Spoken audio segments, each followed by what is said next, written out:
Hello, this is Theodore Holden again, Southeast Texas, and I want to talk about the new release, the new edition of the Ganymede Hypothesis. Okay, this is available now both in ebook form and in the form of a 7 by 10 inch paperback with color images. Ebook is $10, the paperback is $30. Normally I would figure most people's threshold of paying for paperback books was more like $15 or $20. This is inflation plus the paper, the color images. I mean, there were several compromises involved in the book that we released 11 years ago. And the black and white format was too much of a compromise. The images in this book have to be in color. There's new material in this edition of the book. This is like a bucket list project. There will be no more authored by me, right? I mean, it's possible other people could want to write books about the Ganymede hypothesis, but this is my best shot at it. Okay, it leaves nothing out, nothing to the imagination. One of the things which you see in the book is the question of where this 26-degree angle comes from, right? We're talking about a theory which describes solar systems being formed by Herbig-Haro strings. That is Birkeland currents, and with protostars and stars showing at the pinch points of the Birkeland current, where the two strings of current cross each other, you get an electromagnetic pinch, which does have the power to agglomerate the plasma of space into stars and protostars. Okay, there's no way in the world that gravity could ever form a solar system up out of swirling dust, or that gravity could ever hold a spiral galaxy together. All these things are done by the galaxies by 40 orders of magnitude. The weakest force in nature, the heavy lifting in the cosmos, is done by the major forces, electromagnetic forces. Okay.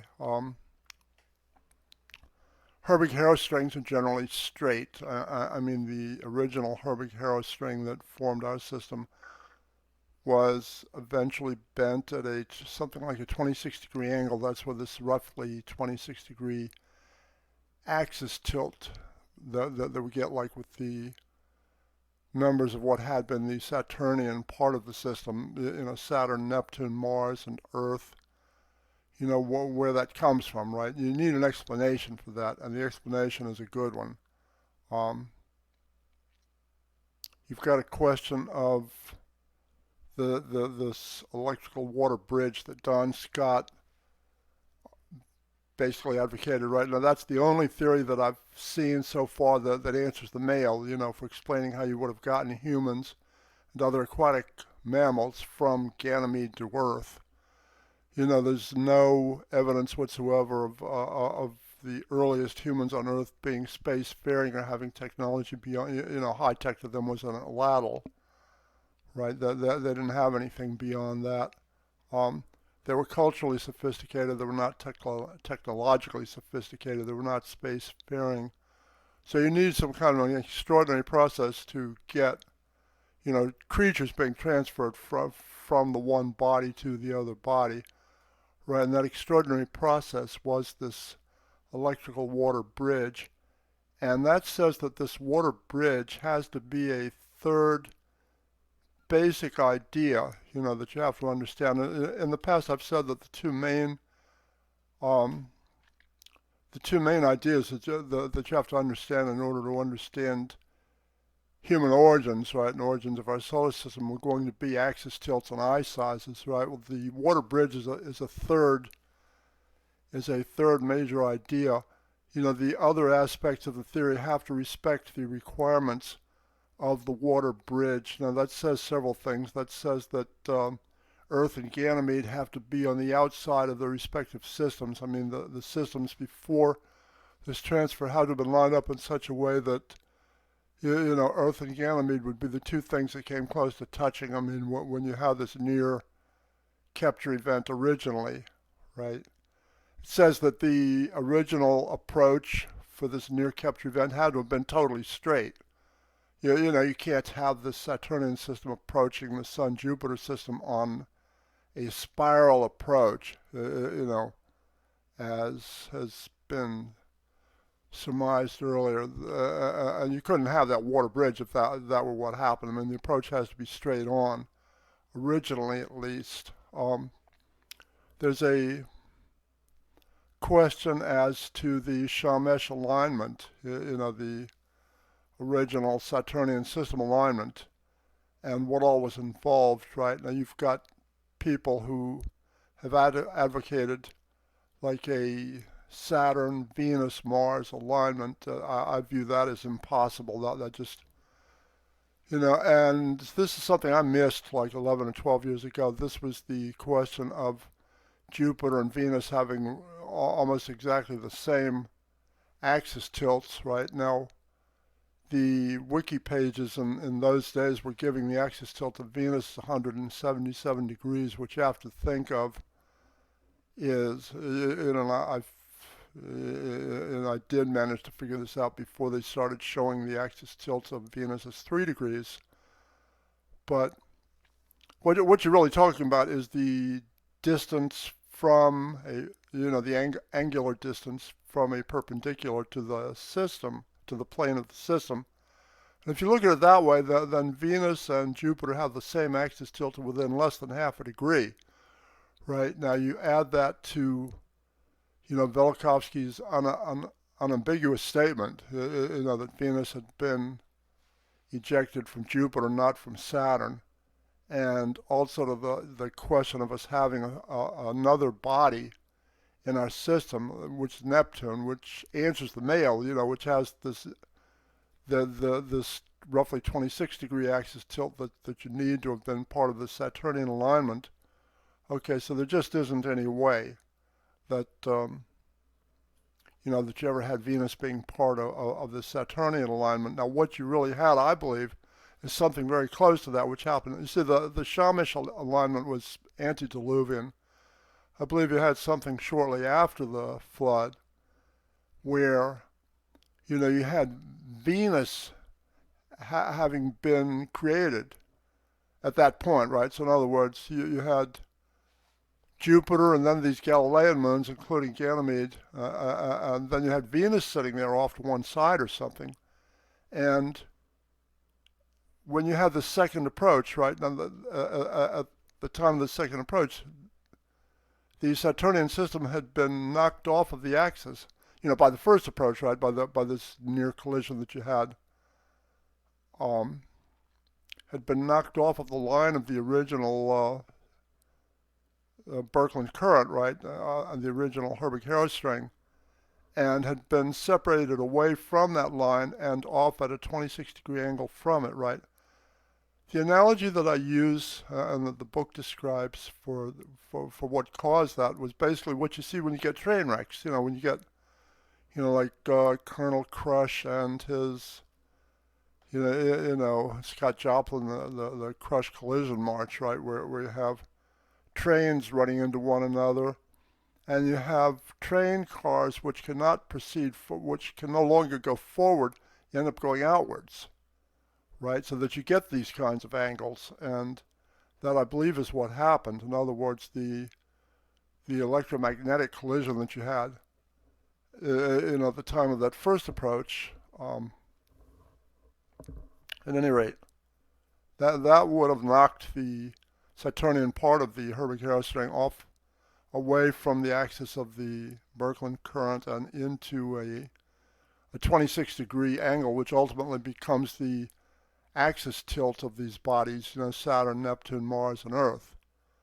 So, the book describes that, and and what it also describes is this final approach. You had like there could have been more than two approaches, involved in the Saturnian part of the system being captured, right? But I don't see any need for it. It's like, two will suffice. And you go with, what do they call that? The law of simplest explanation, right? At any rate, you've got the second approach which would have been on a spiral path, right? Because of the off angle, because of the fact that this part of the Saturnian, this part of the original Harvey-Harris string had been separated, right, and was off at an angle, and would have approached on a spiral path that would have gone past Ganymede, past the other Galilean moons. And I believe what you would have had happen was that, like, Mars and Earth would have likely been caught up with and for a brief period of time become part of this Jupiter-Venus system. So what you get is something very similar to the Shamash alignment, right? And I believe that this is what some of the other people have described this, have been seeing, right? That they've assumed that they were seeing a system in which, Venus was part of the Shamash alignment. Like I said, the Shamash alignment was antediluvian. This thing I'm talking about now is post-diluvian. Okay, so that you can't have something like that. You can't have something like Venus being part of the Shamash alignment, right? I mean, it's just not possible. That also says that if Venus was ever being called the Eye of Ra, the Ra would have been Jupiter, not Saturn. Okay, so that says that, there's some theory here that needs to be revised. Okay, so somebody needs to rethink just a little bit. I need to get this stuff written down properly, that somebody, 100 or 200 years from now looks at this and doesn't wonder how these guys got something like that wrong. Okay, at any rate, that's what's happening right now. Again, this is a bucket list project. I am 78 years old now. Okay, I am not going to be writing any further editions of the Ganymede Hypothesis. People that want to get in on the action, and figure out, more of these kinds of things, welcome, have at it, right? It's like I could use all the help that I can get spreading the word about this, putting, I believe that the Ganymede Hypothesis is the most major advance that there's ever been in our understanding of human origins, our understanding of, solar systems, where they come from, how they're formed up, right? But like I said, I could use help spreading the word about this stuff to, all of the forums, to Facebook groups, right? I believe that Facebook groups have pretty much taken over the niche that used to be held by Usenet, the various Usenet groups. Somebody might want to set up a Ganymede Hypothesis group for Usenet, if there still is such a thing. I mean, I haven't even looked at Usenet or tried to figure out if it still exists. It's been years. What else? I could use some help with artwork at this point.